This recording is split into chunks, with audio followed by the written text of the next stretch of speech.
अस्सलाम वालेकुम। आज की वीडियो है एक ऐसी मजहबी और सियासी खबर पर जिसमें मजहब, तारीख और सियासत तीनों एक साथ जुड़े हुए नजर आते हैं। इसराइली वजीर आज़म बेंजामिन नेतन्याहू हाल ही में यहूदियों की मुकद्दस मकाम दीवार गिरिया पर खुसूसी दुआ के लिए पहुंचे।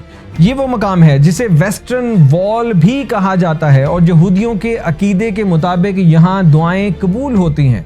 नेतन्याहू ने इस मौका पर अपने शहरियों की हिफाजत, मुल्क के इस्तेहकाम और जारी हालात में कामयाबी की दुआ की और यहूदी रिवायत के मुताबिक एक दुआइया पर्ची लिख कर दीवार में चस्पा की। अब सवाल ये पैदा होता है कि ये दीवार गिरिया है क्या और यहूदी इसके सामने दुआएं क्यों करते हैं। ये दीवार दरअसल उस हैकल यानी टेंपल ऑफ सुलेमान का हिस्सा समझी जाती है जिसे हजरत सुलेमान अलैहिस्सलाम ने तामीर किया था।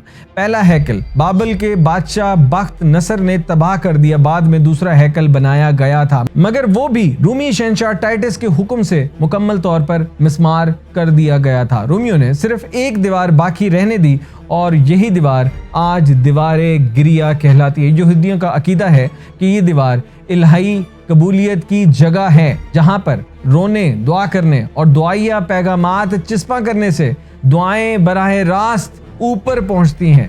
आज भी लाखों यहूदी कागज पर अपनी जाती, खानदानी, कौमी दुआएं लिखकर दीवार के दरमियान में चिस्पा करते हैं और इनका ईमान है कि इनकी दुआओं को शर्फ़ कबूलियत हासिल होता है। इनका ये भी अकीदा है कि जब असल मसीहा आएंगे तो तीसरी बार इस मकाम पर असल हैकल दोबारा तामीर होगा। अब नेतन्याहू का दीवार गिरिया पर जाना एक तरफ मजहबी अकीदे का हिस्सा है, दूसरी तरफ एक सियासी पैगाम भी है कि इसराइल इन हालात में भी अपनी मजहबी और कौमी वहदत का मुजाहिरा कर रहा है। तो दोस्तों, ये खबर जहां एक तारीखी तसलसल बयान करती है, वहीं ये सवाल भी पैदा करती है कि क्या मजहबी मकामात को सियासी बयानिए के लिए इस्तेमाल करना सही बात है या ये सिर्फ एक रूहानी अमल था।